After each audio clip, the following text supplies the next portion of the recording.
Another week, another podcast. Sojourners, welcome to the Podyssey. Again, my name is Obey, your host. Today I have Jason Arbusto. Is that how you say it? That's right. Yep. I was working on my Italian, but it's not working today. I apologize. It's all good. It's all good. Jason, you are the executive chef over Waterstone Pizza and Shoemakers, a really nice restaurant downtown here in Lynchburg, Virginia. And you are the owner of an amazing pizza place, Dollars and Cents Pizza on 5th Street. So you were a former Michelin star chef, and I just love cooking and food, and so I thought of no better person to have on the podcast to come and talk about food, just a lot of life lessons you probably picked up along the way, and just to have a really great conversation about the food scene here in just Central Virginia. Cool? Yeah. Oh yeah. I'm Awesome. ready. Thank you for being on here, man. No problem. You got some time because I got some stories. Yes, please. Okay, so let's just start off. First off, someone like you, where are you from? I believe your name is from Italy. I'm Nigerian, so where's that origin? Well, my grandparents are from Italy, or actually their parents are from Italy. So my dad was a first generation Italian. My mom is from Cuba. So straight up from Cuba, came over when she was 16 or 17 through Spain and some other outlets. And so I grew up in an immigrant family essentially. Yeah. Nice. Me too. Being from Nigeria, I love that.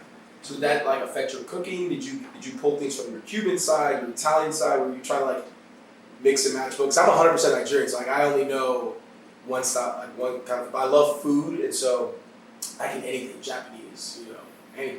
Yeah. Well, I grew up in a fairly modest but really nice neighborhood. I grew up between a cranberry bog, a farm, and the beach, and in Cape Cod. Really? Yeah. So say that one more time. You grew up between A cranberry bog.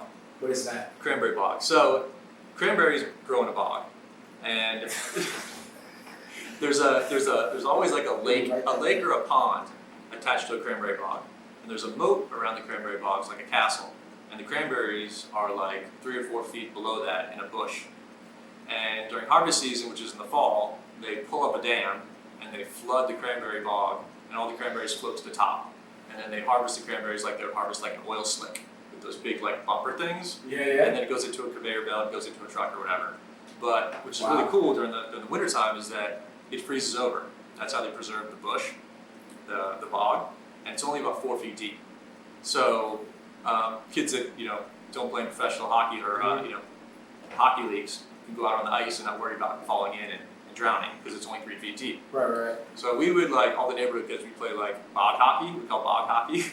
So we'd go out there and we'd go out there in snow blowers and we'd make an ice rink with the snow blowers blowing the snow away, and we'd play bog hockey. So all the kids in the neighborhood would just throw down. When school's over, let's all meet at the bog, play bog hockey, and since we were close to the beach too, we would do some kind of crazy stupid stuff. So we'd attach we'd all have our summer gear, so we'd have tow ropes and knee boards and stuff like that. Mm-hmm. So we'd take 4-wheelers and attach the tow rope to the knee board and pretend the 4-wheeler was the boat, and we'd go skimming across the ice left to right, or it was before wakeboard, so we were probably wakeboarding, but this has got to be the Northeast. I just don't. Maybe it's just culturally for me. This is stuff I don't do. I'm not a dangerous person like this. I'm just watching this your parents were yeah, go, be back at 7. Well, you gotta find a way to, make life fun in the wintertime. Yeah. Because Cape Cod's really seasonal, so in the summertime it's tons of stuff to do. There's boating, there's, wakeboarding, there's people at the beach, all kinds of cool stuff, all kinds of stuff. But in the wintertime, all those snowbirds, they go away. So it's basically just locals essentially. So you have to find a cool way to do stuff. And if you're not part of an organized hockey team or something like that, you're just one of the kids in the neighborhood, you just all band together and just do cool stuff.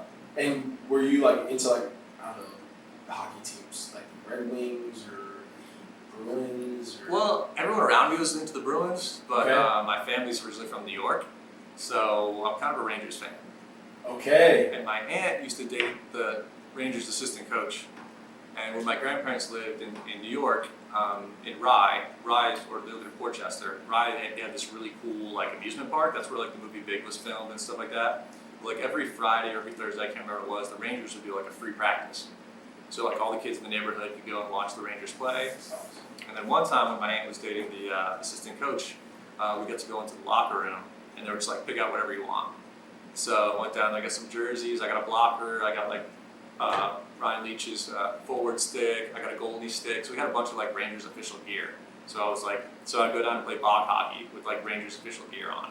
It was awesome. That is so dope. It was pretty sick. Man, so okay, so you're this adventurous kid, But I was born in Virginia though. Oh, you were born in Virginia. But so you were born in Virginia, you grew up in Cape Cod, family's from New York, you're half Italian, half Cuban. Yeah. And you're into sports originally. Yep, I was an athlete, yeah. And then you were like, dude, one day, first round, second pick, Jason, Arbusto, forward, selected, and then you were like, actually, well, I was a lacrosse player. Oh, you were lacrosse? Yeah. So that's a sport that's like so unique. I feel like it's like very like sectioned off in certain parts of America. It's very like, it's fun, but I've watched it live. Kind of like soccer meets hockey. Yeah, soccer meets hockey. But it's not like a popular sport in America. No, I mean, it's getting more and more popular. Yeah. Because like the teams now that are at the top of their game are teams you would never think, like Colorado. You know, you're like, Colorado, like why? How did lacrosse get all the way out there? Wow. But it's the only original like Native American sport. You know what I mean? The Native Americans played it. It was their sport. You know, it was their. It was. I didn't know that. Yeah, it was originally made. The tribes would play against each other or with each other or inter tribes to like practice for like hunting and war. So the Choctaw meet the Cherokee out of the field, and they just something like that. Yeah. Yeah. I can't even, that's so dope. Yeah, so and they played in like huge fields. It was something what it resembles now, but it was still, I mean, it's the only original sport that's indigenous to the United States. Like, I mean, like fully, like the war. I mean, not like other sports that we invented afterwards, but it's been here before we were here. And so you were playing that, and did you play that into college? Mm-hmm. Okay, so you were like, you're really into like lacrosse. Yeah, I played Division II college. Yeah. Nice. So yeah, but when I went to college, I guess we're fast forwarding a little bit, but no big deal. No, you're fine. We can, you know, anything that happened in high school, you can tell me that too, you know. No, well, I mean, the thing that really changed was probably back down to Virginia was my parents got divorced. My dad was in the military, and he traveled around a lot. He was in a boat most of the time, merchant marine. So he traveled around quite a bit, and that, you know, he wasn't home, you know.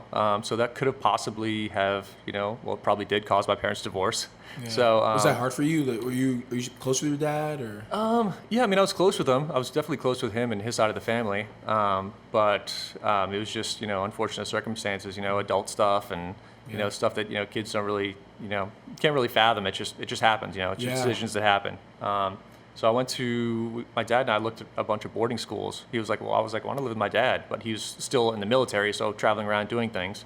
So we looked at a bunch of boarding schools, like all up and down the East Coast. And I just fell upon Lynchburg, like totally randomly fell upon Lynchburg and had a really good stay with the people here. And ended up moving down here and going through 4 years in boarding school here in Lynchburg. And you went to Virginia Episcopal School. Yeah.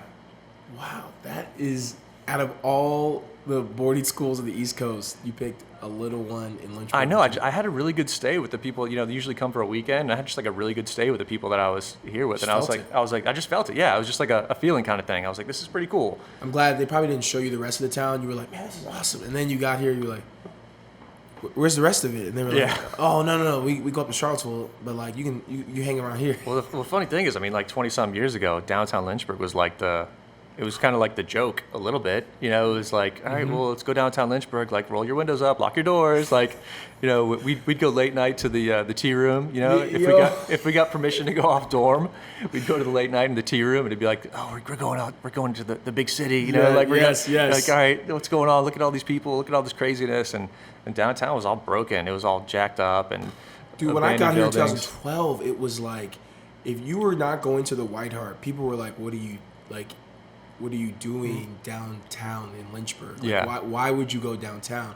And even like what's a blessing, like living downtown, seeing it grow, it's been incredible. Because I've been here since 2012, and it was sketchy even then. Yeah. You know, it was just, there wasn't options for a lot of millennial young people that you could see in other cities. Most people just travel out. You know, you go to Roanoke, you go to Charlottesville, or if you were really wanting something, you go to Richmond. No, for sure. You know? But it's like, it's incredible the people that have believed in the businesses and the entrepreneurs that have come in and believed in this little, I don't even know how many miles by square foot miles Yeah, town. it's incredible to see the growth and the changes. I mean, it was named the #1 city in the United States for millennials to move this year. It's one of the fastest growing cities in the state of Virginia right now. Incredible. There's still a bunch of growth, a bunch of buildings, a bunch of cool stuff going on. So it's a good time to be here right now. Yeah, yeah. So you went to Virginia Episcopal School. I'm still like amazed you have not taken any, like, there's nothing about cooking. So are you at Virginia Episcopal School and start any kind of cooking, or are you just like No, not at all. Actually, not at all. Just played lacrosse. Yeah, just played lacrosse. Nice. Hung out in the tea room. Hung out in the tea room. Tried to hook up with girls like everybody else does. Right. I mean, there's like 3 in Lynchburg. Yeah, right. So you do that, and then. But like I think my cooking kind of like my mom being from Cuba, like we we ate at the house all the time, and like she would do some like things that are kind of weird now that I think of it, but I didn't think weird at the time. Like what would she do that was weird? Like one time she brought like a bag, like a plastic like trash bag full of live chickens home, and then was like in our sandbox, like literally. I connect with that with my parents so much. Yeah, like, that's that other, like, my parents are straight from Nigeria. Yeah, like, that stuff that's just like, that isn't normal for kids here. You know, like, wait, your parents don't just like gut the animal live? Yeah, it was just like boom, like clean it, snap the neck, chop the head off, like pluck it, boom, done. You know, like. And we would just have that. I mean, because there's always like it was like we had basic staples, like it was like rice and beans like every day, rice and beans, and then sometimes it'd be like chicken or whatever, and it kind of mix it up a little bit. But it was always like just chicken cooking somewhere. There's always like a pot of rice and a pot of black beans, like that was just standard. Right. I mean, it was just like, and I love it. You know what I mean? Yeah. And then the day after, you kind of mix them together, make moros or whatever, and she also had like what we call caña, which is like sugar cane. So you should have like a machete. And she'd take big pieces of sugar cane and she'd cut the skin off the sugar cane and cut it into little pieces, and then we'd chew it. That was like our candy. So we'd chew it and you suck the juices out of it. And once it gets all fibrous, you'd spit it out. So that was kind of like our candy. You know, people would come over the house and it'd be like everyone else has got like Skittles and Snickers bars, and got my mom in the backyard with a machete. You know, I'm telling you right now, I'm connecting with this. Like, I used to suck on sugar cane like it was nothing. You spit it out, you put another one in. Right? Yeah. I remember when my little brothers were like, like babies, you'd give it to them and their eyes would light up because you'd be like, whoa. And they would just, and then you like try to take it out of their mouth and like crying, like, no, give it back. Like, that thing was just so normal to me. Like, it wasn't like, oh, give you like a Skittle. Like, your first, like, because, parents, they wait till they introduce sugar into your diet. Yeah. Like, that was just so, like, I literally was like, as you were talking, like, oh my gosh, other people have lived this kind of like, I know, right? That's so normal. And you're in like Cape Cod, like, you know what I mean? It's kind of like, you're like, Were your neighbors like, is she bringing out chickens to the back again? And then just, oh my, Mary, like, just what is going on here? This is Cape Cod. I know, exactly. Well, one time my sister had this like project in like 2nd or 3rd grade where like you like hatch chicks out of eggs, right? Like a school project with and like we brought home like 4 or 5 of them. And like I think like two or three of them died or whatever, and then one grew up. Sorry, I know. I'm sorry. I don't exactly remember like what happened. I remember it was an egg project, and the chicks grew up, and one of them became a rooster, and we named it Sparky, and it was like our backyard rooster. And then one day the rooster was gone, and of course we're eating chicken that night. We're eating the pot of chicken, and it was just like. I mean, I can only imagine that Sparky was on the pot, like in the kitchen that night that we're eating Sparky. I don't remember being any tougher or any different because this reminds me. I was like 6 or something. So yes, it's like these like experiences your parents were just like, this is how we grow children. Like my dad, so like in my family at 13, you have to go on a hunt with your dad. Obviously, we live in America. My dad's not like big into guns, so he's like, well, we have to do this. It's like a family thing. He's the firstborn. So my dad takes me out to this like sheep farm in the middle of nowhere, and he's like, "Oh, babe, pick out a sheep, and we're gonna like kill it and gut it." And I'm like, "I'm not killing a sheep today, Dad." And I'm just like, "I'm not doing this. This is weird. This is crazy. I want to go home. Where are we?" Right. And my dad's, "Okay, we will wait." And it just, I kid you not, hours. I'm like emotional, and I'm just like, and my dad's like, "Just like pick a sheep, please." And I just point to a random sheep. This farmer brings it out. My dad, on his thigh, hands me the knife. And I just remember like slowly killing this like sheep. It just like looking at me like, why? And I was just like so sad. And my dad is just like, you did a good job today. And the guy strings it up. They gut it. Skin He said, it, you want the, my dad's like, oh yeah, we want everything. Take it home. And I'm just like traumatized in the passenger seat. Like, did this happen? Is this real life? I just killed something. Should I like pray? Like, what do you do? Yeah. Oh, for my sure. mom is already cooking. She made this thing called pepper soup, which is this really spicy, delicious soup. I mean, like, you take a spoonful, you're having like 6 glasses of water. And then my mom, from the sheep that we just killed, just makes this beautiful, delicious soup and hands me a bowl, hands my dad and my brother, who's the second oldest, a bowl. And then we all look at each other, and my dad's like, obey. And I'm just like, I'm like, take it, it's so good. Right? Just Yeah. like that was normal. My dad's just like, you did a good job today, son. Like, I was just, but dad, like, why? It's just a different culture. They're Eastern minded, you know? For sure, yeah. Animals aren't something that my parents are like, let's just cry because we lost a sheep. It's like, isn't this a good bowl of food, and we provided it for our family? Yeah. It's just a different life lesson. No, and I think, I mean, part of it, people need to get back to that a little bit some ways. And I think Yeah. I think we're in the whole spectrum of food, we're just so we're so far away from it now. I mean, there's never been a time in culture of the whole world where we've had so many options so close to us at one time. You know, that could possibly be causing some of our dietary problems, you know, that are going on now. I mean, there's a whole world of discovery. I mean, if you look at the whole spectrum of everything that, you know, humans have eaten since the beginning of time, there's just a small little sliver where you've got all this crazy fast food and all these different foods like all over the world. Like, I mean, everything in this little tiny sliver. I think part of that, you know, I think that a lot of stuff comes, you know, from the gut, you know, your gut, and, you know, everyone's talking about, you know, different types of transplants and making your gut stronger and stuff like that. But I think that this sliver of time is causing problems in people's, you know, food system because we've never eaten these things before. And in the history of, you know, That's so true. human culture. So true. this little slice of life that we're living right now has so many different options in it. And I don't think our gut can take it. So I mean, we were, I guess agrarian societies where you only kind of ate to like the area. So if you're in Cape Cod and I live in Georgia, I'm eating way different than you, and it's all within my reach, right? of course, yeah. So now that you're like, basically what you're saying is now that we can literally eat the world on our plate at any moment, and soon, I mean, they will ship it to you. You can cook it yourself if you want. Yeah. It's weird because we're living in climates and in regions that is probably, maybe that's another thing too, like the climate and region for your body and your gut is used to, it's maybe not ready for the kind of food that you're bringing in. It's even processed or from different areas. Yeah, I mean, even just like the most simple, basic kind of like examples, like when I was in Paris, like a lot of stuff was butter and a lot of stuff was cream, and like I acclimated to that. But when I went down to the south of France, there's not a lot of butter and cream, so everything was olive oil. And I remember, like, you know, in France they call it la tourista, you know, it's like the tourist. You know, it's like the tourist kind of thing where you go there and all of a sudden you're having a lot of olive oil, and it kind of, you know, it kind of messes up your stomach a little bit because, you know, if you're not used to having olive oil in everything, I mean, like olive oil in the butter, olive oil in the bread, olive oil like in all the dishes, like you're dipping your stuff in bread and olive oil, like it's olive oil all over the place. And kind of, you know, it's a different, you know, molecular structure than regular butter and cream and stuff, obviously. So it definitely kind of messes you up a little bit. So Now how did you get to Paris? Did you, because we left off at, you were at VES. You graduated, I assume. Yep. Flying colors, killed it. Star lacrosse player. yeah, I was okay. You okay. right? Yeah, I was okay. You You're know, an honest man. I was okay. All right, so you were like maybe not lacrosse.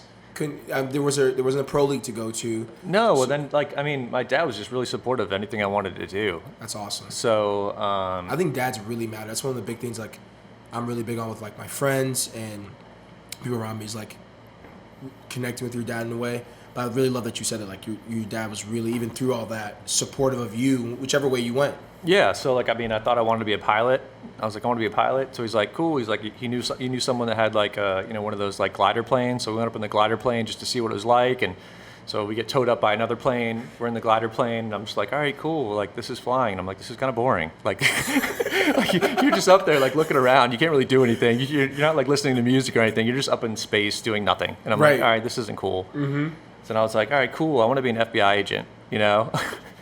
And so he knew someone at the FBI, so we went to the FBI building, got like the backstage tour, got to like see all the Tommy guns and all this other stuff, and talked to some FBI agents, and they're like, I was like, well, how do you get into the FBI? They're like, well, one of the good passageways to get into the state police. And I was like, all right, cool. Well, how do you get into the state police? He's like, well, you become a police officer, and then you go into like officer candidate school or whatever.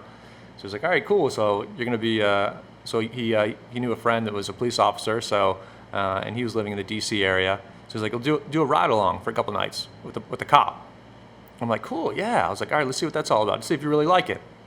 So we were in Southwest DC, which is not the nicest area, and I'm a ride along with this cop for like 2 nights, and it was just insane. Like like burglary in progress. He's like busted open doors, bringing in dogs, like tons of domestic dispute stuff. Like this one domestic dispute went to this like Latino neighborhood, and I thought we were gonna get like we're pulling some dude out of a house for I don't know like whatever domestic dispute it was. Dude, we got surrounded by people. This is a ride along? Yeah. We got heavy. we got surrounded by people, and then he called for backup. Wait, no, Jason, I'm Jason, serious. stop playing. Wait, so you got a gun? No, I didn't have a gun. No, I didn't have a gun. Wait, so your cop has a gun. He's calling for backup.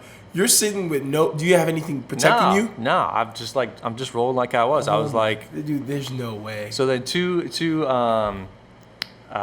first arrived on the scene were 2 motorcycle cops, and then a K-9 unit, and then another unit showed up.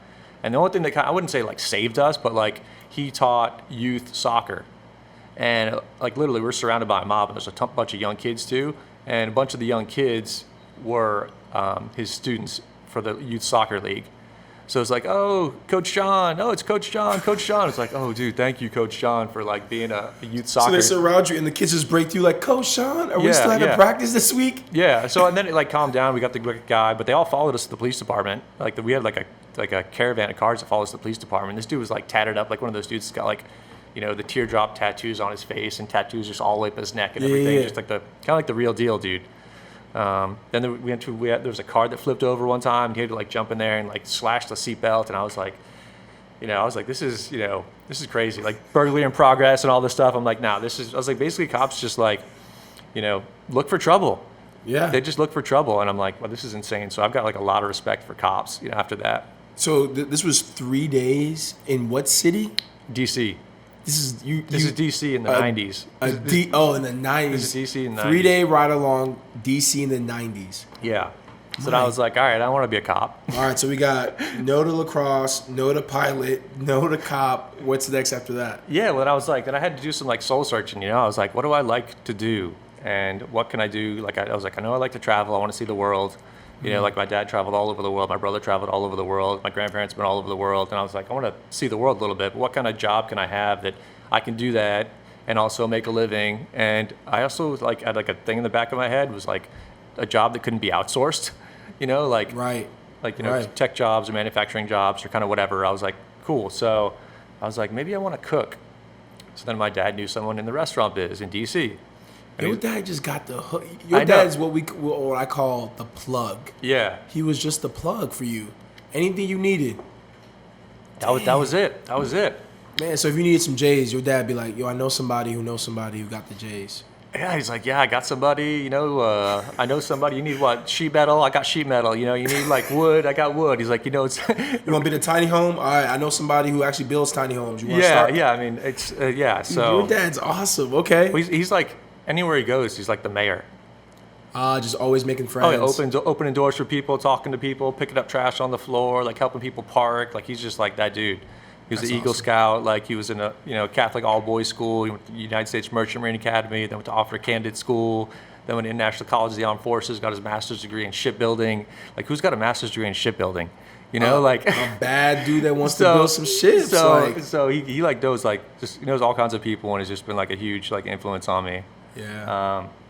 So he found me this gig because he started like doing some side work. So he was doing some helping people do some restaurants and building places and stuff like that while he was in the military. And he's like, yeah, I got this place, that could use somebody. I could probably get you in. So he knew the owner. So there's a place called Whitlow's on Wilson in Arlington. It's like a monument. Like you ask anybody in that area, like anybody, like every time they're like, Whitlow's, oh yeah, we know that place for sure. Wow. It's been there for like 20 or 30 years or something. And I went in there and I started like food running, just like bringing the dishes out from the kitchen to the guests. And then After that, I made my way up to Expo, which is like you're pulling tickets and telling the food runners what to do. Like, all right, this is going to table 2, blah, blah, blah. And then, like, as simple as that, like, somebody got sick on the line or someone called off, and they're like, oh, we need someone to, like, make burger sets or something. Like, you want to jump in? I'm like, yeah, sure. So I jumped in, started making burger sets. They did half-price burger night on Mondays. And, like, they would, like, literally, like, it was almost like they're bringing up, like, a pallet of burgers, and they didn't even put them in, like, the fridge. And because they're going through them so fast, so they're just like toss them on the grill, and they just go through them. There'd be someone making like 150 burger sets on the side. Someone just tossing them on the grill, cooking them. And they're like, all right, cool. Like, you kept up. Cool, thanks. So I made friends with the chef, and I was driving like an hour and a half every day because my dad lived in like rural Maryland. So just because I wanted to do it, and it's the only place no one would hire me actually at the beginning. I even went to like Subway and all these places, like, oh, you got no experience, or too young, blah blah blah. So the chef one day was like, yeah, you like to play street hockey? I was like, oh yeah, I grew up on a bog. He's like, oh sweet, come play street hockey with us. So like one Sunday, went to his house first, and he lived in the basement, coolest like guy basement. It was like he had stadium seating in his basement. So he had three couches on the bottom, and then he had 3 couches on top of like coffee tables, and he had 3 TVs in the corner. One was like hooked up to Super Nintendo or whatever at the time. One was hooked up to like cable, and one was hooked up to VCR. So, and both houses right next to each other were all restaurant people that worked in the same restaurant. So like basically everyone worked in the restaurants on the 2 floors of 2 houses. A lot of them played street hockey. So we'd go play street hockey in the tennis court. Then afterwards we came back, and then we'd go in and work the service that night. I was like, oh, you want to stay over tonight? He was like, it's been a long day. I was like, sure. So I stayed over, slept on the couch, then slept on the couch the next night, and then it turned into 9 months sleeping on a couch. So I was like the kid on the couch. I was literally like the kid on the couch. I was like, well, I'm going to culinary school, got to learn how to cook. So I started working it out, started making sandwich sets, and started making salads, started working the saute, and and kind of spent like my prerequisite for culinary school my year there. And because you need a year before you can go into yeah, because they want you to try it out first. I guess there was a lot of people that went to culinary school and didn't really know what it was all about. Got you. So Wow. So I got accepted to culinary school, and I moved to New York. And where'd you go? At CIA. Culinary Institute of America. Yeah. And it was just like, I was like, if I'm going to do it, might as well try and do like the best place. So, and I got there and I just started soaking it up. I wasn't, I'd already been living away from home since I was like 13, going into boarding school. So I wasn't like all crazy like all the other kids, like just getting out of high school, like, oh, let's go crazy, yeah, let's party, let's build beer pyramids in the corner of my dorm room. So I basically just like, I moved off dorm as soon as possible, and I got a job serving. I was serving at a hibachi grill. So I was the one that like went out with like, I either had like the big dong like for birthdays, or I came out with like the pineapple like shaped in like a Christmas cake or birthday cake with the candles on it. Right. So I served, valeted. I worked at these huge factory wedding places, and at the same time, I was like, group leader of my group. I jumped on all the ice carving team. I like watched. Dude, where do you get all this time? You were on an ice carving team. Yeah. So I was on the ice carving team. What is it, like a competition, ice carving? Yeah, I mean, like I was always kind of, I don't want to say artistic, but my grandfather was a cabinet maker, so I got to growing up, I was always in the shop like cutting stuff and using saws and stuff like that, which kind of gave me some basic like trade skills. So transferring that over with a little bit of artistic ability that I learned at VES, I transferred that over to ice carving. So I bought a little kit, started ice carving. So I did a bunch of really cool stuff, just, angels and guitars and whatever, fish swimming around, seaweed and all kinds of cool stuff. Where do you buy ice that big? There's places, there's like manufacturing places, but you got to get like really nice ice. Okay. So there's Your like. dad knew a guy that had. Yeah, pretty much.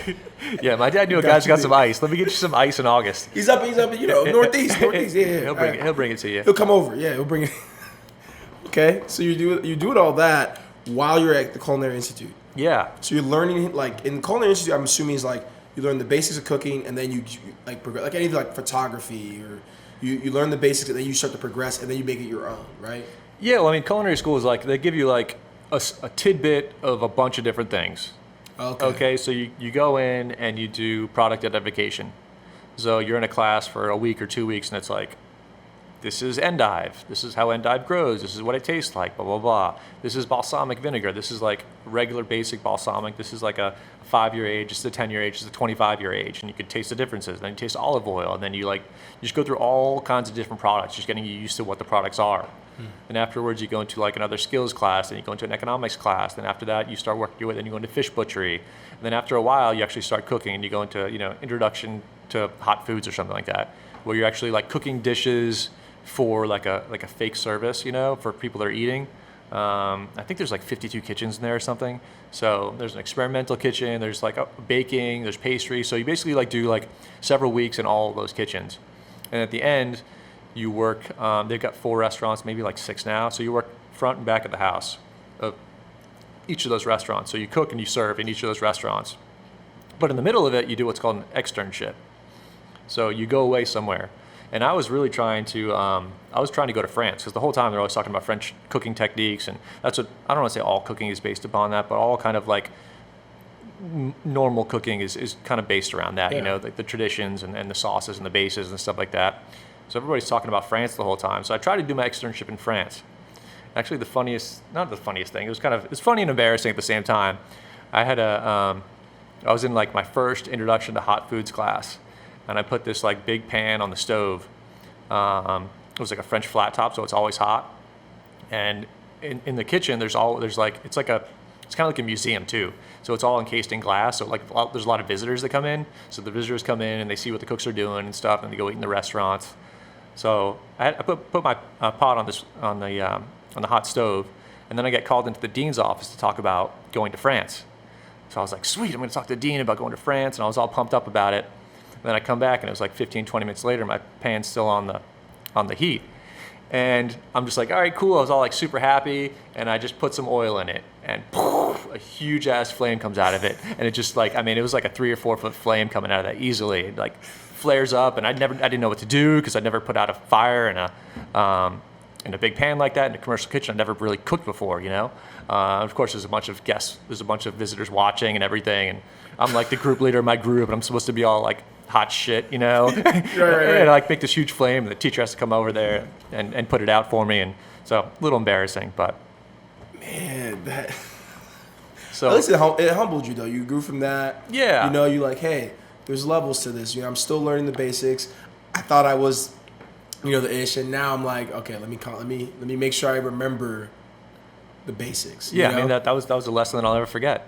You took that with you probably when you moved on to like your externship or whatever. Yeah, so I did so I wasn't really sure what to do, and I kind of stumbled upon the externship at the Ritz-Carlton in Naples, Florida. Oh, Yeah, because they're looking for people. Like I'm like, all right, I'll go to Naples, Florida. So, and there's a whole crazy story about that whole thing too. But I ended up going down to Naples, Florida at this Ritz-Carlton, and I was like, wow, I was like, this is the real deal. Yes. It was 5-star, 5 diamond at the time. It had the best restaurant out of all the Ritz-Carltons. It was the best Ritz-Carlton of all the Ritz-Carltons at the time. It was their flagship. So I was like, wow, this is pretty cool.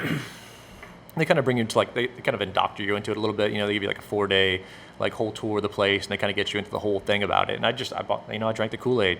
I was like, Ritz-Carlton, I'm in. I'm coming back here. I'm in. I started out in the garde manger kitchen, which is like the cold kitchen, and I was doing these. It was in the season, so it was crazy. And I was doing these fruit displays.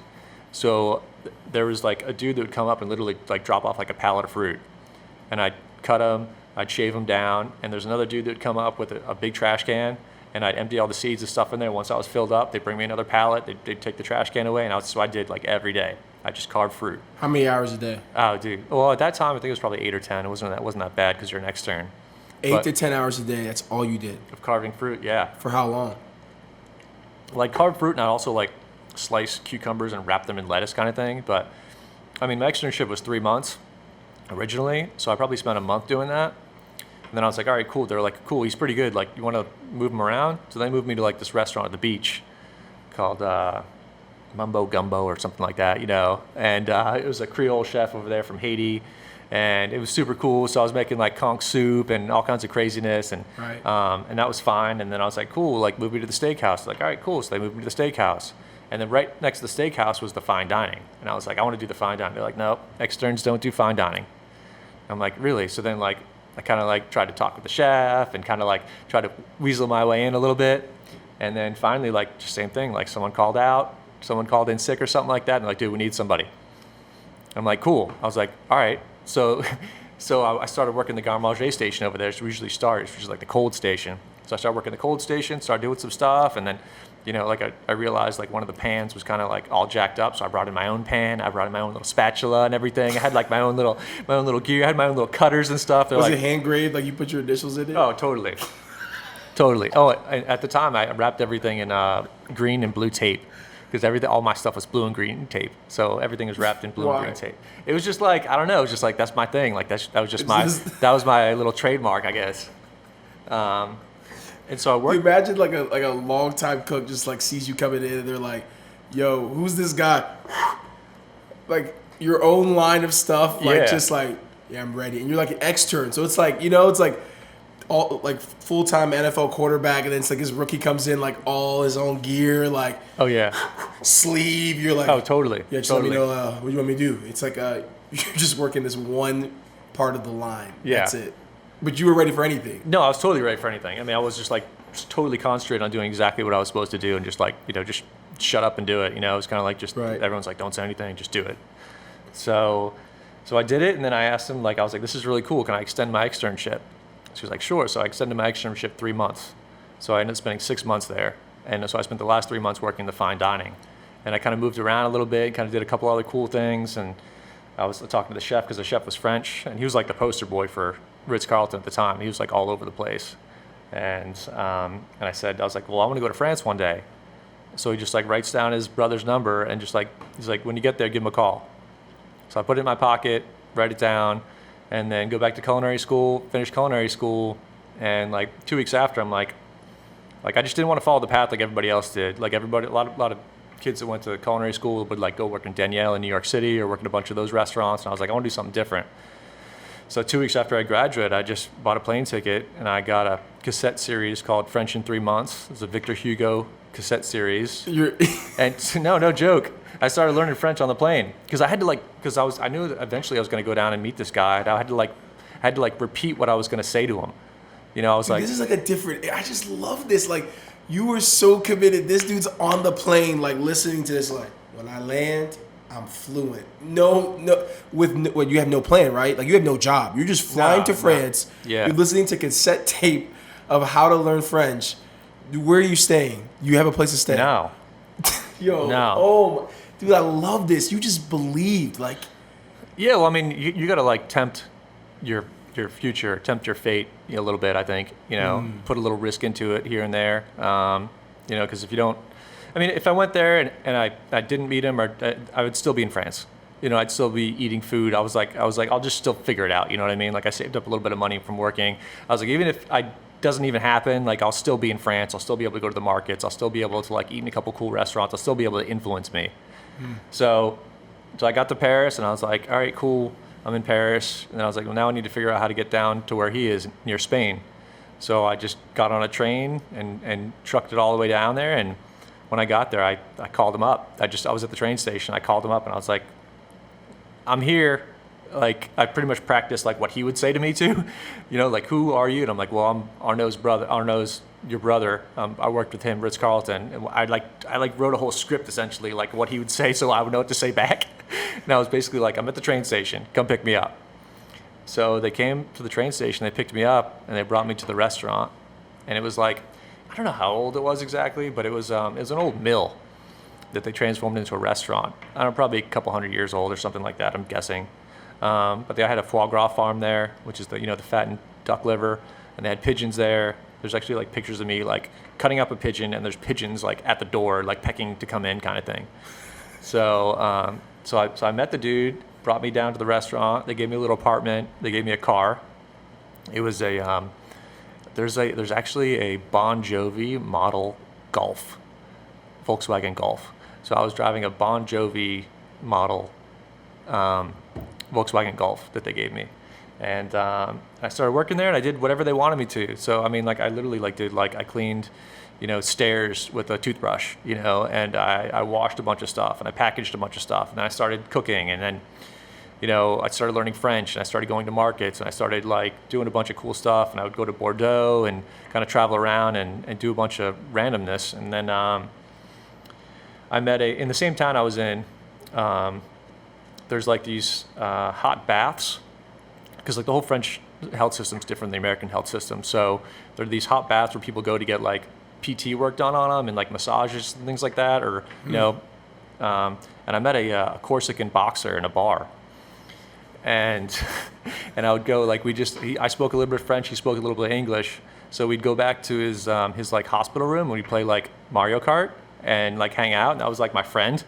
So and I was only on a tourist visa, so I could only spend 3 months in France. So at the end of the 3 months, I was like, I'm going back home. And he was like, dude, why don't you come visit me and my family in Paris last 2 weeks? I'm like, cool, I can do that. That sounds good. I can do that. So I went up to Paris and I stayed in his little apartment. It was a studio apartment with bunk beds with a 2-year-old, a 4-year-old, a dog, and a couple. And the 2-year-old, the 4-year-old ended up sleeping on the bottom bunk, and I ended up sleeping on the top bunk. So I would travel around, I would take care of the kids a little bit, and I'd kind of wander around, and it's kind of silly to say, kind of cliche, but I just fell in love with Paris. I was just like, this is just insane. Like, I'm like, I was 19 or 20 at the time, and I'm like in Paris, like, I was like, I got to figure out a way to stay. You're walking down the Champs-Elysees, like, oh, Champs-Elysees, yes. That's awesome, man. I love this. So then you're now like, I can see you're like, all right, cooking's gonna probably be my thing. Yeah, and after the pigeon farm, you can't not go back to like, thinking about being a pilot. Yeah, and it sounds kind of silly, but I also did like a bunch of like I don't want to say like self-help, but like self kind of therapy stuff. Like I've read a bunch of like self-help book kind of things, like not like how to be successful, but like, right. How to find your way through the world. And one of them was like, write 3 long-term goals down in an envelope and just, and put it somewhere. Just the fact that you're writing it down will help you, guide your way to wherever you're going. And another one was like, write your obituary, which kind of sounds morbid, but it also like gives you like a pathway, a roadmap to like where you want to go in life. So, I did that. And I decided to stay in Paris, so I wrote my resume up in French, and I went to all the 3 Michelin star restaurants, all the top restaurants, and just knocked at the door. Literally, like, walked up to the door and was like, I want to work here. They're like, you don't have a work permit, you don't have a visa. Sorry, you don't have a work permit, you don't have a visa. So that happened every single place, until the last place that I went to, which was Plaza Atene, which was Alain Ducasse's 3 Michelin star restaurant. And he said, well, we don't have a place for you here, but we might be able to find something for you because we're opening up a cooking school. And I was like, cool, all right. So he's like, go out to the cooking school and talk to the chef who's starting it up, and let's see if we can work something out. So I went there, and they said, like, you don't have a work permit, you don't have a visa. So then I went back to where I was staying with these people, and he said, well, what if we kind of make some paperwork that says that you're like an au pair and you're taking care of the kids? And I was like, okay. So I got some of that paperwork together, and I went to the police station, and I kind of filled out some paperwork there, and I brought that back, and then I took that out to the health services, so I had some more paperwork, and I just kind of like gathered up a bunch of random paperwork, because France is like well known for its bureaucracy. And so I got all this paperwork together, and I went back to them. Went back to Alain Ducasse's cooking school, and they're like, yeah, we could probably do something with this. So I did a month trial there, and they said, sure, we'll keep you. So I'm like, cool, like, let's get the paperwork going. So they started doing the paperwork for me. And it was just the chef and me, and I did everything. I picked up the chef's dry cleaning, I made him coffee in the morning, I set the tables, I washed the dishes, I washed the linen, I kind of set everything up, because it was a continuing education school. So people would come to the school that are already chefs and learn like the better techniques that Ducasse was teaching. That's awesome. So like as time went along, like I got better and better. I was learning more French, and I could learn all the techniques just by seeing him, and I was able to do them. So he would start up a class and I would finish the class. He'd go up to the next class and start that up. And after that, they built another kitchen in there. And then after that, they built another kitchen. And then after that, my chef bought a publishing company and started publishing his own books. So they published a huge book series when I was there. And it just kind of went on and on. I just got better and better, and I just didn't know where it was going to stop or end. I just kept on doing it. I was like, this is amazing, you know? I mean, it was insane. I mean, I didn't get paid for a whole year, but I just slummed it. I moved 10 different times in that year. Jason, you didn't even start the story with that, bro. Like, so you're doing all this and you're not paid? Yeah. How are you eating? How are you? Dude, I mean, I slummed it. Like, I tell you, I moved 10 different times in 1 year. No, but like, how are you paying any, like, how are you eating? Well, I mean, I had some money that I'd saved up. Oh, the money you saved up from work at the Ritz-Carlton? From Ritz-Carlton or Culinary School. I'm kind of like I don't know, I consider myself a little bit of a saver sometimes, you know? So I kind of saved up some money, and I had some money that I was planning on spending those 3 months, like, spending that money while I was in France, but I didn't, because I had room and board, right, and I had food. Right. You know, or board, you know. So I wasn't spending that money, so I had extra money. So I was like, cool, let's just see how long this can go. And so I lived in a hostel for a while. I met a Jamaican woman who owned a hotel, so I stayed in the hotel for a while. I lived in this crazy, awesome, like, I mean, I got a million stories, but I stayed in this crazy, like. We might have to do another podcast of just your stories. Just so, like maybe one day when me and producer Drew start like a Patreon, we'll look at just doing you and just let you just like roll the tape and just tell the fun, because this is like, I'm amazed. Like I'm such a big person that fights against fear, so like just to hear you be like, yeah, man, I saved up some money and then like I used that. It was like almost like the Bible story where God made 5 loaves and 2 fish last for like 5,000. You're like, yeah, I kind of came with the 5 loaves and 2 fish, and look, we're here a year later. Like, yeah. Like, it's incredible. No, I mean, like, I stumbled upon this, like, I was living in this artist studio at one point, this artist atelier. It was basically, like, one big room, and this woman was doing, like, artwork. And her, like, it wasn't her, like, her boyfriend, but they, like, I don't know. It was totally weird. But it was totally, like, French, Paris, bohemian kind of thing.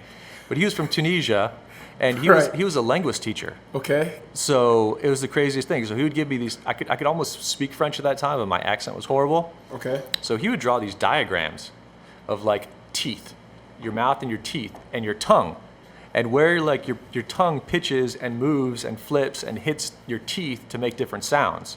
So I'd practice these like long sentences with all T's in it, like ton ton ton ton ton ton ton ton, you know, or like whatever, the R's. I'd practice my T's and my R's with these weird phrases, and he'd be like, no, your tongue needs to go like this, and it needs to pitch this way, and that's how you get the sound. And I also did like there's a language laboratory on the 5th floor of the Centre Georges Pompidou in Paris. And you wear a headset, and they say a phrase in French, and then you say the phrase in French, and then you hear yourself saying the phrase in French, and so you hear what other people are hearing through the headset. So you're hearing your own accent. So I was able to like replicate what the sound was like that way. So I did so it's part of like the self-help kind of thing that I was talking about. Like I went out there and kind of just did it, you know. Like I would just like talk with people on the street and be like, there's some bum out there. I'd just go out there, and at the time I smoked cigarettes. I'd give them a cigarette, and I'd be like, all right, I'm gonna get my 15 minutes worth of it. So I just go over there and talk with them, and and just kind of work my way through it, see if I can make conversation. Wow. But so the last like class of the year at the cooking school was they call Alain Ducasse trilogy. So he brings up his chef from Paris, his 3 Michelin star chef from Paris, his 3 Michelin star chef from Monaco, his corporate pastry chef, and they do like this blowout like badass class. And of course none of those chefs knew the kitchen, but I knew it. So like he was trying to make something, I'm like, oh, I kind of know that. I'm like, what do you need? Spoon. Boom. I'd give him the spoon. Oh, he needed like a passette. Boom. You get this, a passette. Oh, you need this. Boom. So the chef was like, all right, cool. So the chef in Monaco was like, after the class was over, he was like, what are you doing next year? I was like, I don't know. He's like, you want to come work with me in Monaco? And this is a 3-star Michelin chef comes to you. Yeah. Broke, don't know where you're going. You don't even really have papers in the country you're living. Right. And says, do you want to come work in Monaco? Yep. As a sous chef? No, just like start at the bottom. Like a line cook. Oh, yeah. Well, it's a different kind of system over there. What's the system for like, a kitchen? 'Cause I think a lot of people see like these cooking shows and they don't realize it's kind of rigid, right? Yeah, I mean, it's what they call the Brigade system, and it was invented in the 1900s by Auguste Escoffier, which is like one of the best chefs in the world. He pretty much wrote, the cooking guide for all bases of cooking. There were chefs before him and after him that did a bunch of things, but he basically like wrote the guide for it. And he was a military guy, so he designed the system around the military. So the top position is the chef or the executive chef, and then it kind of trickles down between the sous chefs. So there might be one sous chef or two sous chef, which means under chef. And then underneath that, there's chef de parties. So a chef de partie is a chef of a part. And in the French kitchen, there's so many different parts. There's fish butchery, meat butchery, garde-manger, entremetier. There's all these different positions. So there's a chef de partie of all those stations. Then underneath that, there's a first commis, a second commis, and a third commis, which would be like a regular soldier. Like the top would be the general, and it kind of trickled down. Then there's stagiaires, which would be people that would just kind of come in and out, which would be doing some training. So you start at the bottom, third commis. Once you do third commis in all the places, you move up to second commis. Then once you get up to first commis, that's when you actually start cooking. So I went to Monaco, and you don't cook for a year. You prep. Kind of like how you were doing with the fruit, and you're just doing that. Yeah, you're setting stuff up for the first commis. You're setting stuff up for the chef de partie. You're peeling vegetables. You're blanching stuff off. You're wrapping stuff. You're doing a bunch of that stuff. So they're basically just seeing if you're competent for a year, or at least they can trust you. Like you're gonna come to work. You're gonna do what they tell you. Yeah, because like the cooking is just so intense there. No one just jumps in and like cooks. You know what I mean? Like it's really intense, and they're also like want you to build up your knife skills so that when you are into a position of like first commis or chef de partie, you can train other people. So it's basically like this huge training regime of just like working your way up from the bottom.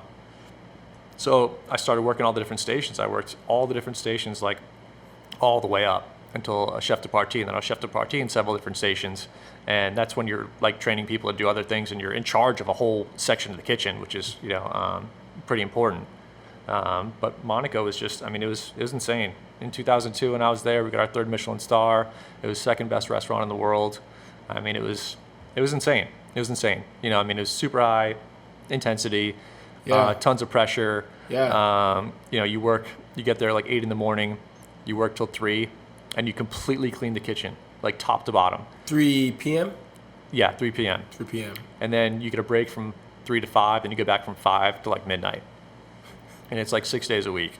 But we're talking about cleaning the kitchen. You break down the whole hood system, you clean that whole thing. You're up there with a toothbrush cleaning the copper pieces, like you're cleaning the copper pots. Like the whole thing is, the cooking surfaces are all, you cool it down, and then you wipe it down, and then you scrub it, and then afterwards you polish it. So you're polishing it with like a very fine sponge just to make it perfect. So every day, like the kitchen is just like completely perfect and completely clean, and like just like it was like when they first opened it.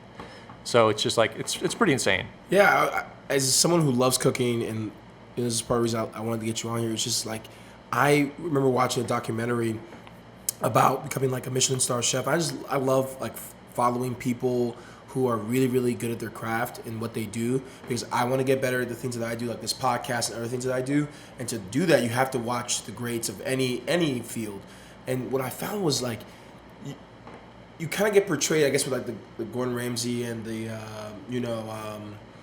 what's that guy that says like "bam" on it? What's the Emeril Lagasse. Yeah, Emeril Lagasse. Yes. So like you get with those you see those kind of couple guys, and you kind of build this kind of vision for like the top chef in cooking. And then you watch a documentary like I did, which I'll find it and share it in the show notes for this podcast. And it was just eye-opening to me, like the pressure, the intensity. You kind of see why Gordon Ramsay is so like no BS from the get-go. But then you also see like the other side, like these guys' lives, and like one of the guys in the film had committed suicide. And I thought that was like surprising to me, like whoa, like you're doing this because you love it, but then it becomes like almost like an idol to you, and it's just intense. Like it's incredible, the commitment level of a staff of what, I don't know, you could probably tell us like 25 25 cooks in the kitchen, which is quite a bit. Yeah, it's incredible. Yeah, I was there, unfortunately at a very sad time in the Michelin world where a chef did commit suicide. Bernard Loiseau. He had a very large inn, and he had 2 Michelin stars, and there's also another guide called the Goe Mio, and a couple other guides, and there's a different point system. And, in the Michelin world in France, it's a lot different than, I guess, the Michelin world here or anywhere else as it expanded. There's a lot of, financial pressure that's put on you to, innovate and to change your plateware and to change your silverware and to change the decor of the restaurant and to, build and grow on those things. It's one thing to like get a Michelin star, but it's another thing to kind of maintain it. So a lot of people got caught up in the whole, we need the best plates, we need the best this, we need the best that. And so, I mean, actually, one of my exercises of like self-help or whatever was to translate the news article about him and to send it home. So I translated the news article into English and sent it home to people just to tell them like how intense it was. And it was just the idea. I mean, pretty much from everything I've read is that there's just an idea that he was going to possibly lose a star. There's an idea that he was possibly going to go from 18 points to 16 points in another guide, and that was a rumor that was going around, and that would mean, essentially like, it would probably bankrupt the restaurant. It would cause, huge failure in his whole business and organization, and unfortunately, he committed suicide. So it was really sad, and it didn't end up happening. It was just the idea that it was happening, so I think he wanted to kind of get ahead of it. Yeah, and it was just, really sad story. But I mean, the pressure is huge. The pressure is enormous over there. It's a whole different kind of world than over here. So yeah, I mean, that's what happens over there. Yeah, mental health is important, and it's important in any field. And so for you're just a very fun, amazing, joyful person. Like, how do you keep that joy, that dynamism, like that? You just have a very like extrovert, like fun personality. Like, how did you keep that as you're doing this? Because I mean, I'm assuming you're getting cussed out. There's pressure. You got to make this happen. There's celebrity. I mean, these Michelin stars, restaurants. Me and my friends are not eating there. These are people that are of a certain class in the world, and so they expect a certain level. There's celebrities. How do you keep joy as that? Like, you can feel it. Like you want to do better, but it's like that pressure's on you. Well, I mean, I think that after being in all these really high pressure, high stress situations in France, like I don't think it's the best like place to learn and the best environment to learn in. So I mean, I learned in those environments. So there's always that kind of like dark, deep part of me involved in that. But I just thought that if I was going to create a culture around cooking and learning, which I really do like to teach, I found that it's not the best environment for teaching and for people to learn in. So I decided to go a different way and not be so hard and I don't know, crazy, I guess. Yeah. And you eventually got your own restaurant, right? Yeah. Well, the story's not done yet, though. Oh, I've got a couple more things to say. Please. I want to. It's a progressive thing, so I don't know how much time you have, but we got as much as you want. Go ahead, keep going. Because there's a bunch of like lessons that I learned working my way up through places, and then we kind of get to where I made some issues or whatever. Right. So I finished my 5 years in Monaco. Okay. And I wanted to work for this chef who'd left Alain Ducasse's group to go open up something else, and he was like the toughest, meanest chef that everyone has ever heard of or talked about. And I wanted to because it was so good. That's how they rank things. How tough people are. Is how good you are and how strict they are. So I was like, well, this guy's the real deal. Like, I want to go work for him. So he was opening a hotel, super famous hotel called the Hotel Crillon in Paris. Like Mozart taught piano lessons in the dining room. Like they did like a $10 million rebuild of the kitchen alone. Like it was insane. So, and it's like on what they call the most beautiful square in the world. Mm-hmm. That's where, when France won the World Cup, they went onto that balcony of that hotel. When the Tour de France, they go into that balcony. It's like, I mean, it's insane. So I went up there to work with him, and I dropped all the way back down to the bottom. And I was like working in Paris, and I was like expecting it to be so great and amazing, but it was a different kind of great and amazing. It was more fancy kind of great and amazing, where the cooking I was doing in the South was more like soulful kind of cooking, like cooking that, like revisiting old recipes and kind of stuff like that. And in Paris, it was just like super glitzy. I mean, super ritzy. And I was spending a year there, making my way all the way up to where I was. Ended up opening the butcher. I was the head butcher there, so I did all the butchery, did all kinds of crazy stuff. And then I was like, all right, cool. Well, I've been in France for a while now. I'd like to, maybe be a sous chef. So someone got me in connection with these two brothers who own a boutique hotel. It's attached to a cooking school. That's attached to like a museum. It's attached to another restaurant. And so I go down there in Montpellier, which is in the south again, but closer to Spain. And I do a month trial there. And I was applying for a position as sous chef, and I was 26 at the time, and I was like, cool. They're like, all right, you got the job. And I'm like, great, awesome, I'm gonna be a sous chef. And they give me my letter of employment, and it says chef. So I roll into a 2 Michelin star restaurant as chef, and I'm like, I don't know if I can do this. Like, they're like, you can do this, you're ready for it. So I worked, I worked 1 full year straight, not a single day off. I was smoking like 2 packs of cigarettes, drinking like 40 espressos a day, just like grinding it out. And that's what it takes. You feel like, I mean, that's what we were talking about earlier. Like, that's what it takes to be able to make it. Well, I mean, the kitchen was in disarray. I had to turn the team like 4 or 5 different times. While I was there, I stopped and got a pizza at this little pizza shop on the side. Some dude like making brick oven pizza, and he's like, "Yeah, I've been here for like 30 years." I was like, "All right, cool." Next week, it burns down. I get into a motorcycle accident. There's a guy, I hired this sous chef from up in Paris, and he brings down his girlfriend or his wife, and finds out she's pregnant. They're coming out of a clinic, to get tested or whatever. 2 guys ask her for a cigarette. She doesn't have any cigarettes. They beat her down. They lose her child. Like, it was insane. Like, the stuff I had to deal with there was crazy. The bank accounts like floating all the way down to the bottom, so vendors wouldn't order stuff for us. So we'd have to have someone go get us other things.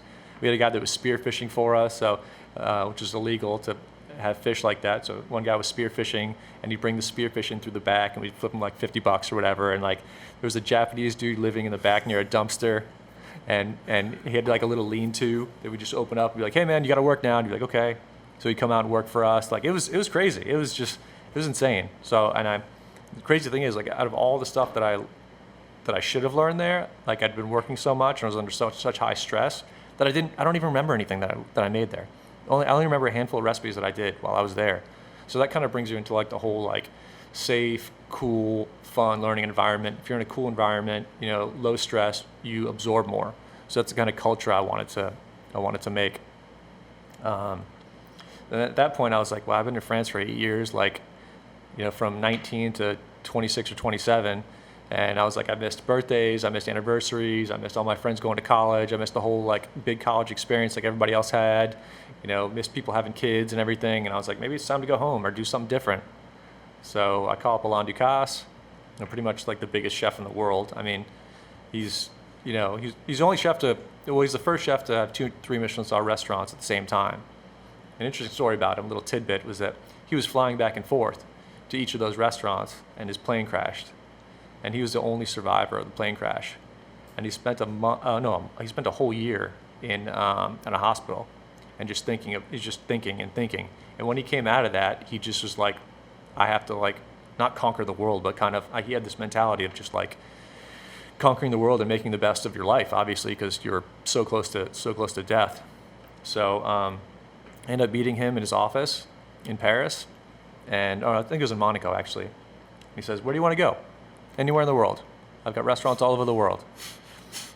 No, that was crazy. And I was like, wow, that's awesome. I told him I wanted to go to Japan.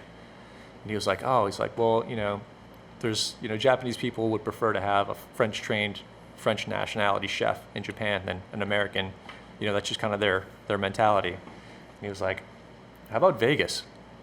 I was like, Vegas? I was like, I guess, I don't know. So he told me Wednesday to get back to me on Thursday. Friday I flew out. So I flew out to Vegas, did a month trial out in Vegas. We had one of his restaurants. It was it's called Mix. It was we occupied the whole 64th floor of the hotel, attached to Mandalay Bay. Largest 1 Michelin star restaurant in the world, 16th highest grossing independent restaurant in the United States. Like possibly 500 covers a night, doing fine dining, kitchen on 3 different levels, like the whole shebang. And there I was the executive chef. And not really funny, but I still had like a lot of a French angst in me.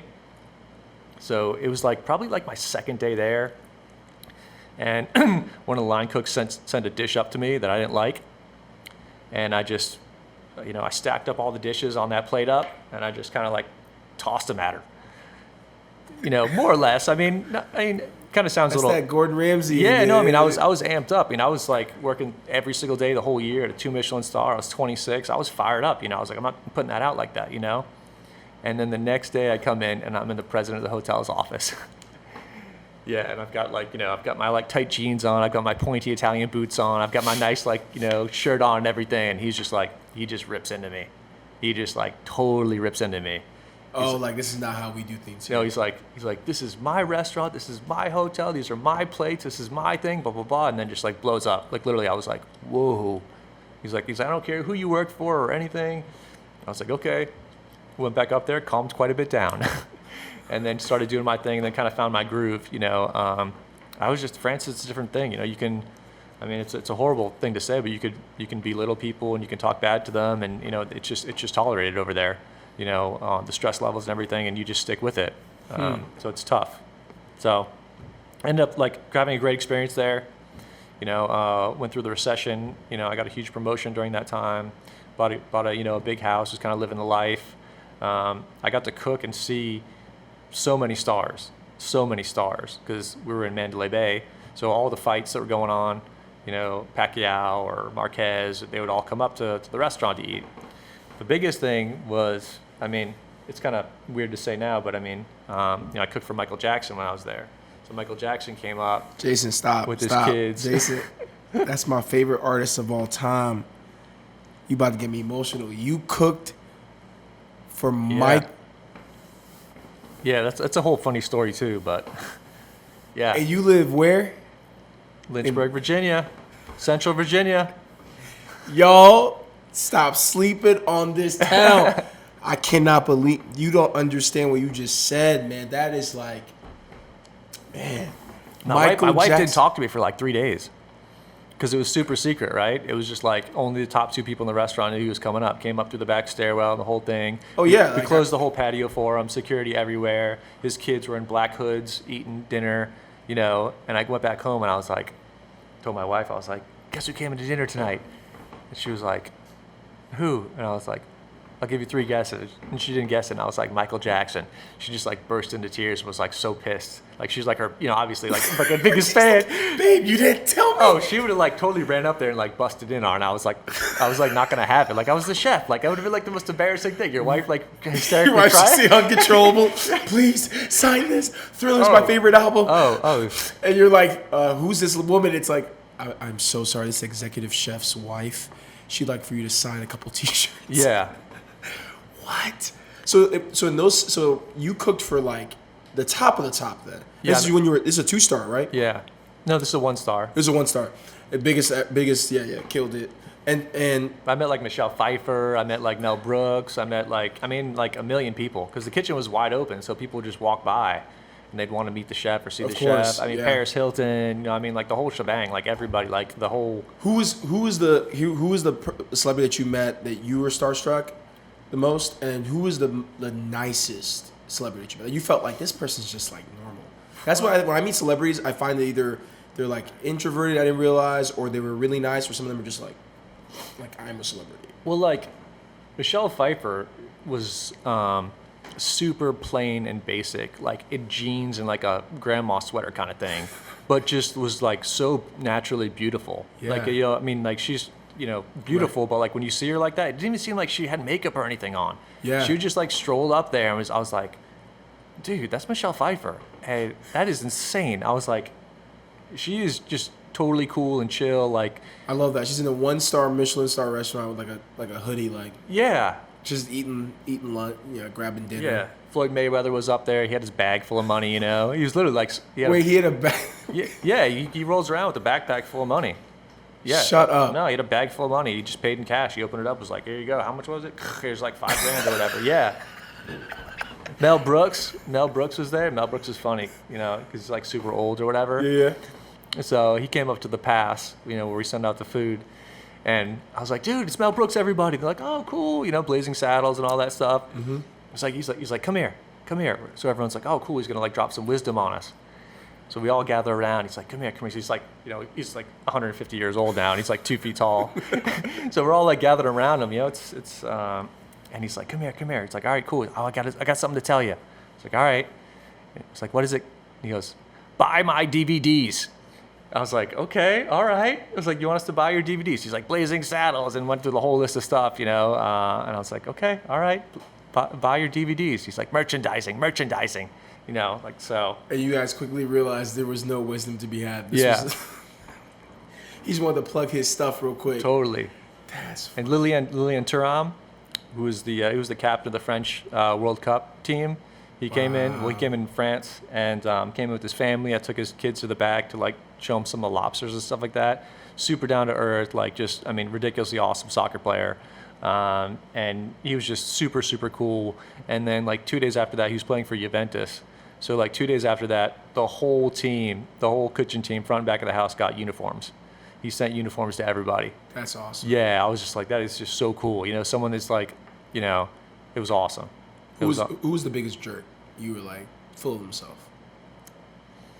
I don't know. There's a bunch of UFC fighters that came up. We did a whole UFC thing. So there's a bunch of UFC fighters that were kind of like, you know. Mm-hmm. No Conor McGregor, like just like walking in. He wasn't doing it. No. This was more like, this was like back in the day a little bit. When there was right, like, I can't even remember their names now. Forrest something and Forrest Griffin. Yeah. Forrest Griffin and some of those other big names back then. You know, there was like five or six like big names back in the day. Right. They were cool, but you know, it was, I don't know. They were there. Yeah. Yeah. Any singers? You didn't see? Did you meet Whitney? No, I didn't meet Whitney. I'd have to leave this place. I'm like, I can't be around you if you met Whitney. Yeah, no, I can't meet Whitney. Whitney and Michael, I put that on my resume. No, I mean, Paris Hilton came around with a huge entourage. That was kind of odd. How? It was like her and her sister and Christina Ricci and like 20 other people, and they literally just like rolled up like just. And they were like, "Yo, you feeding them all?" Yeah, pretty much. And then Marquez came up like there. For free? No, right? No. No one eats for free. I mean, not anybody eats for free, but you know, Michael was like, if I like somebody, they'll eat for free. So okay. But Paris, you were like, that's gonna be $25,000. That's gonna be twice the amount that you usually would pay. Gotcha. No. She was cool. She was cool though. Yeah, I mean, there's a there's a couple fighters that lost that came up and did an after party. Okay. I remember one. I think it was Marquez lost to Pacquiao, and he came up there and brought his whole entourage. It was like 100 people or something. And we had to like call up to the casino to get extra. They were drinking Chivas Regal and like Dos Equis or something like that. And they like wiped us out. And we're like, we call up the casino. We're like, we need like a freaking pallet. We need like a pallet of Chivas Regal and Dos Equis. Like bring them, keep them coming. So, but he was cool. But it's actually kind of odd to see a fighter like after he lost, like to see like what they look like. You know, it's pretty. You know what I mean? It's the lowest moment of your career. Yeah, each time you lose. Yeah. So. That was cool. Then we Wow. So after Vegas, I was like, let me see what's going on in California. Okay. So I moved to California and I met a dude who came into the restaurant and I was going to try and get into the more business part of it. I was like, all right, I know how to cook. Like, let me just try and see the business part of things and see how that works. So went up to California and there's a guy that owned like a ton of like fast food restaurants. He wanted to start like a whole division of his own concept because he never created anything by himself. So he hired me to do that, and that's really where I learned a lot. It's where I opened my first restaurant. So I found the spot. We negotiated the lease. I hired everybody. Was gearing up to opening day, and I worked with an awesome executive vice president of the company who pretty much like walked me through the whole steps of opening a restaurant. Like I'd never done it before, so it's quite a big task. And comes up closer to opening day, and my wife's pregnant. And my daughter's born on opening day of the restaurant. So not only just everyone calls like a restaurant your baby. Like I had 2 babies in the same day. Wow. So I was up at like 5, went to the restaurant, did the opening part of it, and then went to the hospital like between breaks. So I was at the hospital from like 3 to 8 or something like that. Then I went back to the restaurant. Then I'd go home. Take a shower real quick from like 3 to 5 in the morning or something. Then I'd go back to the restaurant. And I had a child in between, but I was there for her birth, so that was obviously the most important part. But I came into work the next day like super cracked out with like the hospital band on and everything, and the next day I'd just do the same thing. I'd go to work. You didn't take a day off, like you just had a baby? Yeah, I mean it was just such a right. You just had to. Yeah, I mean that's a whole like work-life balance kind of thing. Like my wife was like super supportive. Like I was just like, this is just what I do because I met her in Monaco. She's from Monaco. Okay. And I met her there, and I was like, it was kind of like, the unspoken kind of deal. I was like, this is just what I do. Like, are you cool with that? Like, because I work crazy hours, I do all this crazy stuff, and like that's just my life. You know, like you gotta, you know, if you wanna jump on the train, this is how it's gonna be, kind of. Right. She's ridiculously supportive. Like, I mean, I couldn't have made it through any of this without her. You know, there's been a lot of low points, a lot of high points too, but a lot of low points and everything. So this vice president, after I opened up that restaurant, I decided I didn't want to live where I was living. He brought me down to a couple other restaurants where I was working, you know, front and back of the house at both those restaurants. I was actually managing 2 restaurants, I was the executive chef and general manager of 2 high-volume restaurants, which was awesome. I then learned a lot more about the business part. And then from there, I got the opportunity to be a private chef and executive chef for Phil Lesh from the Grateful Dead. So I was just chilling with them. I was working in their restaurant, kind of designed a different fine dining concept for them. Worked my way up. You know, I was executive chef, so I was doing a ton of stuff. He had a concert hall attached to it as well. So I got to meet a bunch of other stars working in the Grateful Dead. And then from there, one of the AGMs that I worked with in Vegas asked me to open up this private social club for these tech billionaires. These people sold their tech company to AOL for like $780 million. So like, I can only imagine, like one day they're eating like microwave burritos in their parents' basement, and then the next day they sell their company to AOL. So anyway, they buy the marble factory in the financial district of San Francisco and decided to turn it into a social club. And I designed all 3 of the kitchens there. I worked with the team. I worked in their tech laboratory. They had an incubator accelerator in San Francisco, and kind of worked my way up there, opened up all the kitchens, you know. It was a super awesome experience. Right. I mean, it was like a $250 million project. I mean, ridiculous. Right. It was designed by like Ken Falk, like the best designer in the world, kind of. He did like Mark Zuckerberg's wedding, and like he's kind of like the top dog there. Wow. So yeah, I mean, I did a whole bunch of development stuff there, and then just got bogged down in San Francisco. You know, I was paying like $4,000 a month in rent. I had another child. I was living in this tiny place. Taxes were high, labor was high, and I decided to like just think about my life. You know, take a step back and think about it. Like For a second time. yeah, you know, just, you know, if I see my dad once a year, you know, and he's probably in his 60s or 70s, I'm only going to see him like 20 more times in my life. You know, and that kind of like starts to sink in a little bit. So I was like, well, let me try and like see what's on the East Coast, be closer to him, you know, have my kids be able to see their grandfather, be at least on the same coast as my brother and my sister. And I looked around a bunch of places up and down the East Coast, and, you know, I fell into Lynchburg. Nice. I was like, someone's like, come back to Lynchburg. And I was like, Lynchburg? I was like, Lynchburg wasn't very cool like 20 years ago. Came back here and saw some growth, saw some cool stuff.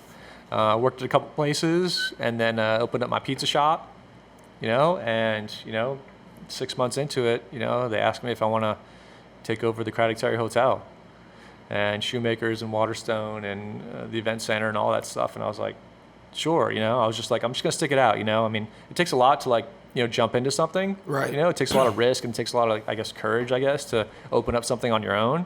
And I did it. And then after that, I just had like, you know, faith that something good was going to happen. And lo and behold, it did. So yeah, now I'm taking care of the Cranberry Hotel. I don't want to say living the life, but, you know, I'm where I want to be right now. I'm not where I want to be ultimately, but, you know, it's the nicest spot in town. It's a beautiful hotel. You know, a lot of opportunities going on, a lot of other stuff going on. So, got 2 kids now, and trying to balance life between cooking and them, and doing podcasts, and you know, all my other random stuff that I do. You know, I'd like to have my own pottery line one day. I'd like to write a book one day. So I took notes all the time I was in France, all these little kind of random little stories that I know and have, and I've kept track of them, and how I got my paperwork, and all the lines I had to wait in, all the blue tape, all the red tape I had to deal with, and just all the different stuff. So, I mean, I think it kind of makes for an interesting story. Definitely. Don't you think? I mean, definitely. I mean, if I'm good enough for a podcast, right? I mean, come on, right? Yes. Okay. So what I want to do now, Jason, is I want to ask you some questions, and kind of just like I want to power through that, change the pace a little bit. Yep. And just kind of pick your brain a little bit, because did I ramble on too much? No. You're good. You're good. I just want to make sure that we, you know, keep it under time, so we don't respect your time. I don't want you to, take all your time. But I want us to get to this before you have to go or we have to go. So, okay. First question. Can you cook authentically amazing good food versus cooking to make money? Can you do that? Do you believe in that? And whichever your answer, can you do that here in Central Virginia? Yeah, I mean, for me, I have to. I mean, I think that there's a part of my soul that gets eaten up when I'm not cooking food that I think is good or, authentic or kind of whatever you want to call it. I mean, there's something about, the passion about cooking where you want to work with local products, you want to work with stuff in season, you want to try and experiment with a couple of different things, you want people to, try what you like or try things that, you think they'll like. And I just don't think I can make something kind of commercial and basic. Like I don't have that. I've never worked in any place that's like that, so I don't even have that kind of skill set to make things like, okay, I'm going to make a menu now that's just going to make money. Obviously you have to make money and you have to watch your costs. There's fixed costs and then there's, variable costs and all kinds of stuff like that. You obviously need to make something that people want to like and that's marketable. But I think that there's a part of my soul that would just get eaten up if I had to make, commercial food. I mean, I've gotten a bunch of job opportunities to like go and do corporate stuff. I don't think I could do it. Yeah. Some of them are just, ridiculously awesome, jobs. It's just not what I'm into. After all the years that I've trained and all this other stuff, like I can't do it. You know? Okay, so then does that play into like your decisions with Shoemakers and Waterstone Pizza? I see that Waterstone's making some construction and really doing some development out back. Tell us a little bit about then what are you doing to make these places unique and get people there, like for the young couples that are listening, for the people that love food like me that are listening. What are these decisions and why are you making these decisions? I think that, as Lynchburg grows and as it develops, so does like the palate of people as well, and we have to slowly integrate things into the palate of Virginia or the palate of the area that we're in. And we want people to have a place where, they don't need to drive to Charlottesville. They don't need to drive to Richmond. They can actually have, good food here. And that's partly because of, some of the competition in town. There's a lot more restaurants that opened up. I think there's like 20 restaurants that opened up in the area last year alone. Wow. So people are getting used to having different things. And we just want to step up our game, like quite a bit. So part of it's, using local products. We go to the farmers markets. We buy stuff from Lynchburg Grows, which is a CSA. They're great. Support Lynchburg Grows for sure. Yeah. One of our main staples is beef. It's kind of a steakhouse kind of concept. So we've got our own beef now aging in a facility. Local beef from Virginia, true Virginia beef aging in a facility to our specifications.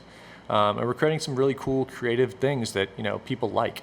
I think a restaurant, there's always a good time and a bad time in a restaurant's history of hitting the peak. I just don't think we've hit the peak yet. I think we can go even further into what we're doing. That's as far as Shoemakers and Waterstone.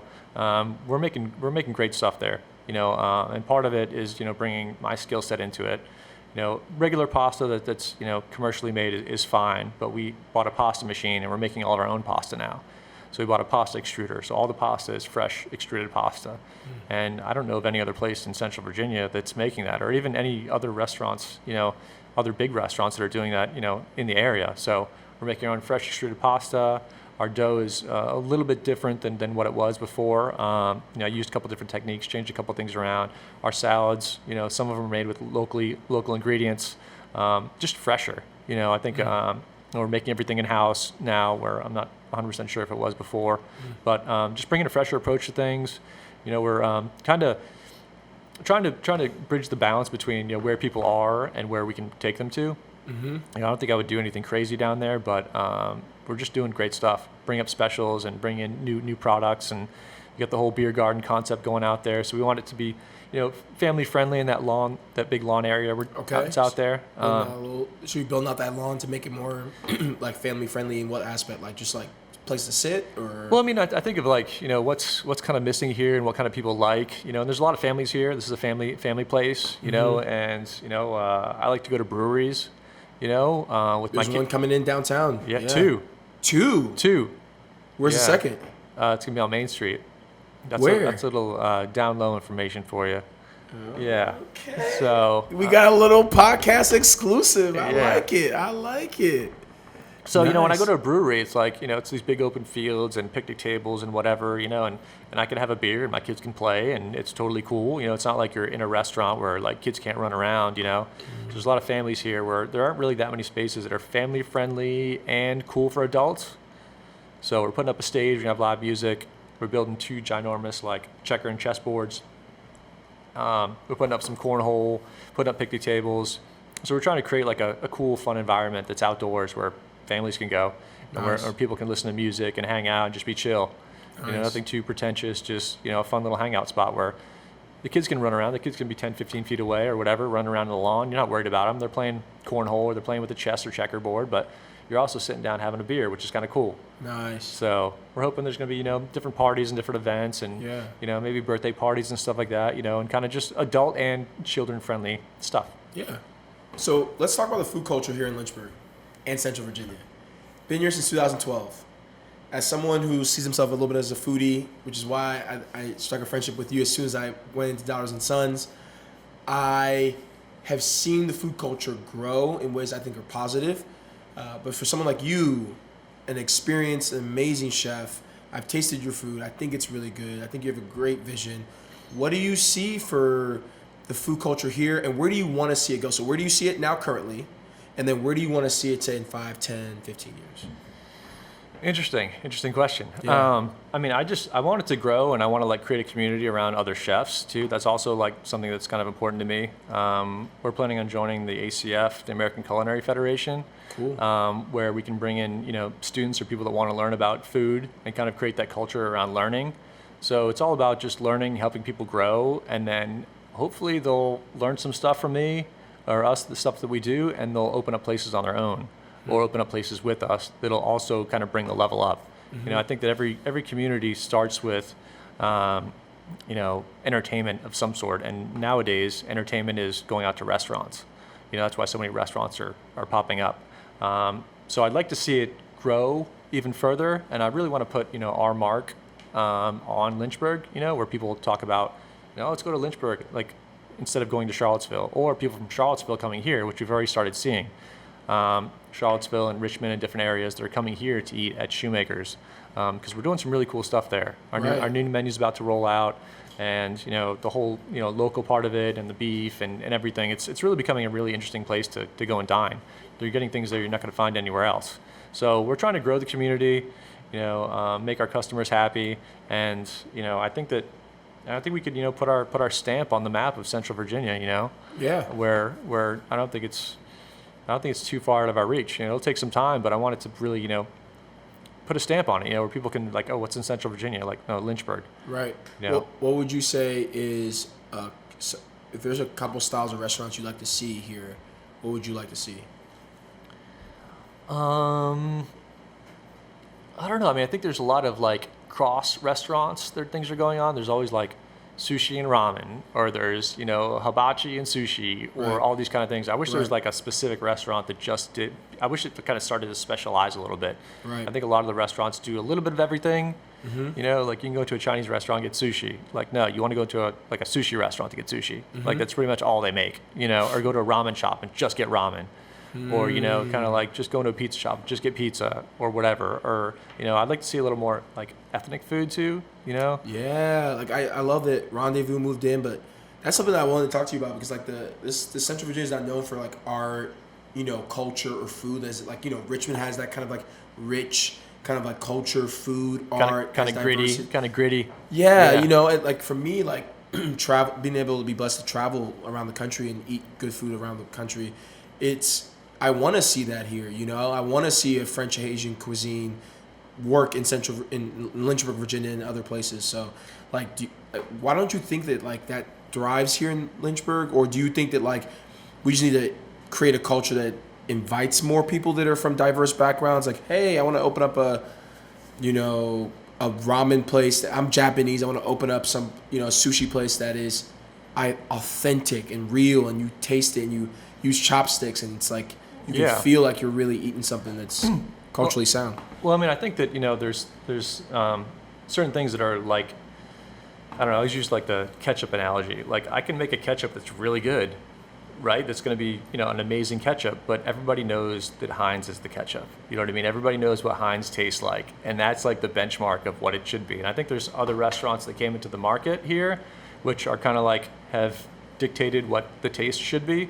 Like first to market, boom, you're in. Like, like that's what the base is going to be. If you're the first Japanese restaurant, if you're the first Mexican restaurant, that's what everyone's going to base it around. So if you're the first to market in certain things, like that's what people are going to base it around. Right. And if you have a little more longevity than a new place, it's also hard to gravitate around that. I know there's a bunch of new places that open up that aren't necessarily first to market. So it's kind of like, basing it around it. Like there's a bunch of burger joints that recently opened up here and there and everywhere. But like, people are going to say, the best burgers at the Tea Room, or because the Tea Room's been around for so long, and that's kind of like the Heinz ketchup of burgers. Right. So I think that things need to grow, and we need to share different experiences and create a culture around eating differently. But I think it'll come. It'll come here. Yeah, I think it'll come.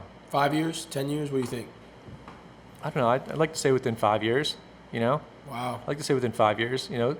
Being restaurants that are specific to their own kind of their own style, and I think there'll be more like, I don't want to say chef driven, but chef driven kind of restaurants. I see that a lot, like with what Gray's is doing with their brunch, what you've done. I think you, Gray's, and several other restaurants around here and chefs around here have given me hope in this area of really building. And I think the mayor and a lot of the city council, a lot of the people here have really been focused on promoting a culture, or at least starting to invest in that. And so you're seeing that in the restaurants and people coming in. And so I think, I do believe with you, in 5 years, there are people coming into Charlottesville, but there's people coming into here in Lynchburg that are going to help the food scene. So yeah, that's definitely true.